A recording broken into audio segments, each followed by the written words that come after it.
What up, guys? It's January 10th, and let's go over this market alert. I want to kind of break down what's going on in this crazy stock market, volatility, the Federal Reserve, CES, the stocks that we've been buying. I want to go over all that, but before we do, please hit that like button, hit subscribe down below. I appreciate your help, appreciate your support. I hope you learn something from these videos, you take something away, and we have some fun in the meantime, okay? So we started off this year pretty busy last week when we went to CES, okay? Just to put it simply, CES is a good opportunity to look at the tech trends and know where the tech industry is going. For me, I enjoy doing it. It's fun, but it shows me where the puck is going in the tech sector, not where it is. People that skate towards the puck and where it is are going to be left behind by the puck because it's going to fly right past them, okay? If you understand the hockey reference, good for you, okay? If you can't go to CES, which most of you probably cannot, it's always good to go to YouTube and pull up CES 2022 videos. Look what these guys are showing you. Go to my Instagram. I posted a bunch of stuff on Instagram, but also watch the keynote speeches by Lisa Su of AMD, Jensen Huang of NVIDIA, the Sony keynote speech, the Samsung stuff. Look at all that so you know where the industry is going and you understand these tech trends. Very important, okay? So let's move on to the markets. So, of course, this morning I woke up and I saw the futures and I was like, oh, here we go again, okay? We have more selling pressure ahead of us. And we go and look at this article, which came out 7:35 a.m. this morning Pacific time. That's 4:35 a.m. Pacific time. Goldman Sachs coming out and saying, hey, don't expect 3 rate hikes from the Federal Reserve. Expect 4 in 2022. That changes the perception of the market. It changes the sentiment entirely, okay, to the downside, because the market was expecting 3. Now Goldman says, it's 4. So that causes stocks to sell off. And I'll show you guys here the charts, how they sold off today. So here we go with the charts, guys. So we have here the Dow Jones down about 0.5%, S&P down about a little bit over 0.1%. We got the NASDAQ eking out a win at 0.05%. Crazy win on the day after it got demolished, down almost 3% on that figure. Big swing there. I don't think I've ever seen that big of a swing in the NASDAQ, okay? We have oil up about 0.6%. And then the 10-year at 1.76, right? We know why that's important. We've talked about that before. If you don't understand how the 10-year yield bond affects stock prices in the stock market, please ask me. Please leave a comment below. I'll be happy to help you out. So in looking at these charts, we can see this is the point here where the Goldman story breaks, okay? And it takes down the futures and it takes down the market violently, okay? But we can see here that the Dow Jones still close to all record territory. S&P still close to all-time highs. I mean, I think the all-time high was somewhere a little bit north of 4,800. The Dow Jones almost got to 37. So it's not massive, right? What is massive is the NASDAQ, which has fallen from that 16,000 territory. That is a more massive type of sell-off than the Dow and the S&P. The NASDAQ has been the house of pain for a while here because it is made of particularly or heavy tech names here.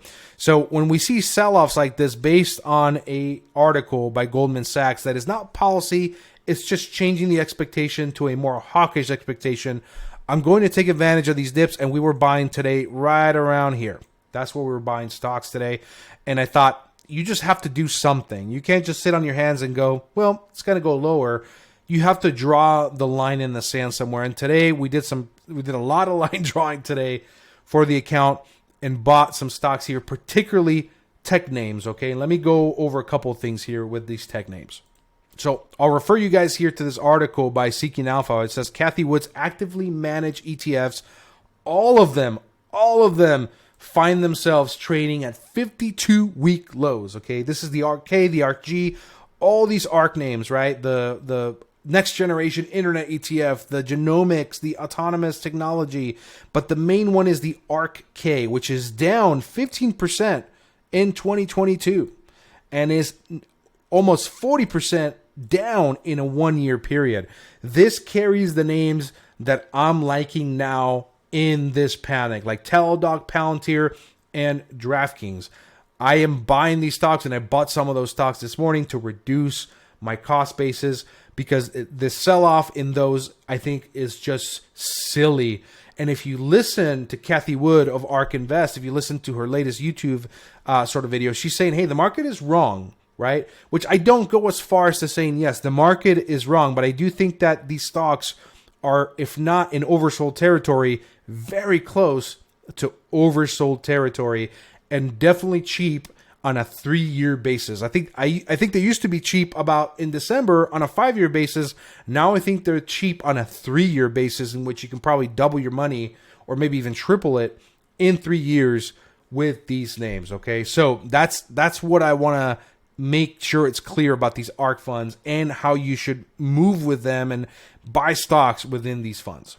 As a disclaimer, of course, I'm not a professional here, right? I'm not an investor professional. This is just an entertainment sort of video. But when we're talking about ETFs, I don't buy ETFs. If you find yourself inclined to buy ETFs, I don't like other people managing my money. Okay, I don't want Kathy Wood managing my money. I want to take responsibility and the consequences of my investment decisions, be that good or bad, okay? Now, to drive the point a little bit further here, I'm pulling up a chart and the Yahoo Finance on Teledoc Health, okay, which is a stock that we now have a significant position for the account with a market cap of $13 billion, okay? So what I want you guys to understand is that the 52-week high on this stock is $308 a share. Was the stock worth $308 a share? No, it was not, okay? But it's also not worth $76.